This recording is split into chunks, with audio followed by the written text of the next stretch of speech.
itu yang dipikirin. Allah yang kasih perintah, dilaksanakan. Jangan jauh-jauh dari sholat istikharah dalam hidupmu. Kak, Dek, kamu ada yang melamar, jangan sok-sokan, enggak saya mah pengen jadi Robiah Adawiyah. Robiah Adawiyah menyembah Allah. Kamu jangan sampai nggak menikah karena menyembah hawa nafsumu. Hati-hati sama hawa nafsu. Hati-hati sama bisikan hawa nafsu. Lain, Robiah Adawiyah tidak menikah karena tidak mau tersibukkan urusannya dari Allah Subhanahu wa taala. Gak mau urusannya sama Allah tersibukkan dengan hal yang lain. Kalau kamu gak mau nikah, kenapa? Laki-laki ribet. Urusin diri sendiri aja dah, enak. Itu kan sama aja. Kamu gak nyembah Allah, akhirnya kamu jadi nyembah hawa nafsu. Saudara sekalian saya muliakan, istikharah, mohon petunjuk pada Allah SWT. Salat malam sebelum tidur, benar-benar sebelum tidur, salat 2 rakaat, usolli sunnatal istikharah, rakaatain lillahi ta'ala. Habis selesai salat kamu doa, ya Allah, ini ada laki-laki melamar saya ya Allah, saya nggak tahu baik apa enggak saya nikah sama dia nih ya Allah, saya takut ya Allah, saya nggak ngerti ya Allah, mohon bimbinganmu ya Allah, jika baik berikanlah kepada saya mimpi dan petunjuknya ya Allah, kemudian mudahkanlah jalannya, jika sulit ya Allah berikanlah pula petunjuk pada saya dan jauhkan saya darinya. Gitu. Atau lebih mudah lagi yang biasa saya ajarkan kepada adik-adik di mana-mana tuh ya, di Jakarta terutamanya. Minta istikharah lewat warna. Ya Allah, jika memang baik, kasih saya petunjuk berupa mimpi sesuatu yang berwarna putih atau hijau. Jika memang tidak baik saya menikah dengan dia ya Allah, kasih petunjuk pada saya lewat mimpi sesuatu yang berwarna merah atau hitam. Ini warnanya udah saya tetapkan ini ya, ditetapkan oleh guru-guru kita, ditetapkan oleh para ulama. Jangan sesuai selera. Kalau baik biru deh. Kalau nggak baik kuning deh, saya nggak suka kuning. Habis itu mikir, tapi emas warnanya kuning. Kuning bagus juga deh. Sesuai selera. Teman-teman saya sekalian, nah nanti kalau habis dapat mimpi, jangan kemudian kok saya nggak baik ya kawin sama dia, nih kayaknya istikharah saya nggak bener nih. Jangan begitu teman-teman. Dah hasil istikharah tuh dari Allah Subhanahu wa taala, udah ikutin aja gitu. Ikutin aja. Jangan nyembah hawa nafsu tuh tadi yang saya sampaikan berulang-ulang. Biarkan Allah membimbingmu. Nah istikharah ini baru ngaruh kalau kamu belum punya rasa. Tapi kalau kamu udah pacaran, kemudian dia melamar, saya istikharahin, mudah-mudahan hasilnya putih. Sebelum tidur nih bayangin pokoknya sesuatu yang berwarna putih, kain kafan, putih awan, putih kapas, putih spray hotel, putih. Masya Allah. Enggak gitu caranya.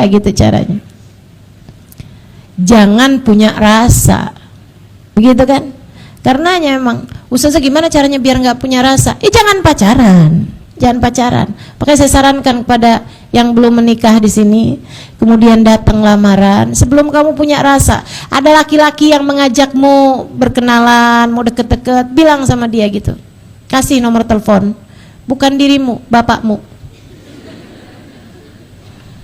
Saya tidak mau dengan sesuatu yang haram, karena saya ingin nikah saya ini adalah suatu yang menjadi keridhaan Allah SWT pada diri saya. Jadi kamu boleh pilih halalin atau jauhin saya, gitu. Halalin atau jauhin. Halo? Ini ada nggak sini adik-adiknya nih yang saya maksud ini? Yang belum menikah tapi udah mulai dideket-deketi orang gitu kan? Bilang sama dia, halalin atau jauhin, karena saya punya hidup hanya sekali, saya tidak mau menjalaninya dengan penuh noda.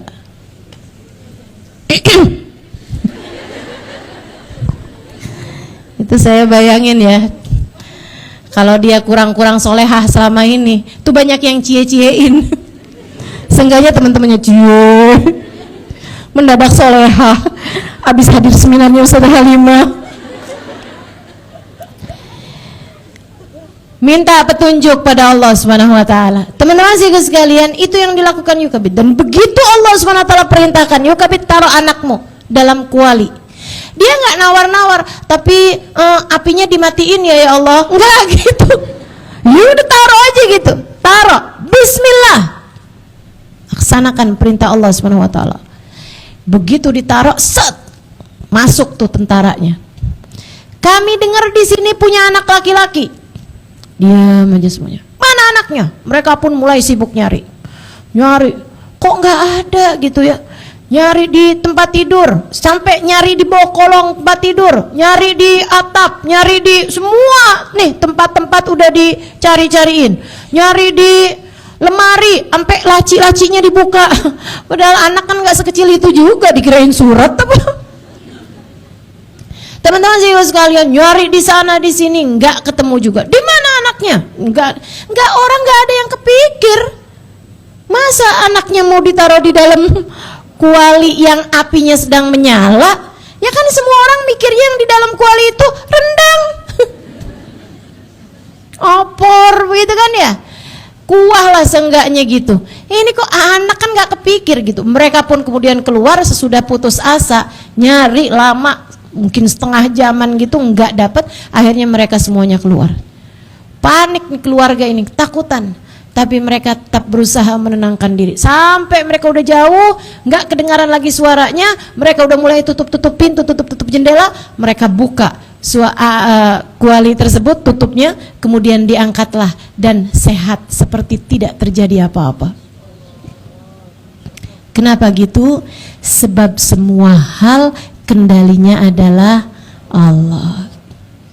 Kamu pikir api punya panas dari dirinya sendiri? Tidak. Api menjadi panas ketika Allah menghendakinya.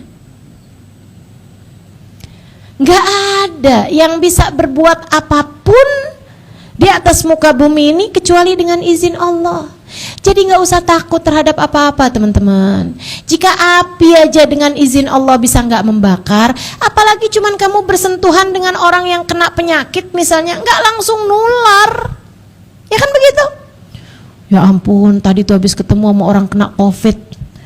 Waduh, panik semua serumah. Awal-awal COVID kan seperti itu. Saya dari awal COVID, saya menganggap saya sekarang, meskipun ketika menjalaninya sambil bertanya-tanya, ya Allah apa yang kau inginkan. Sekarang saya ngerti.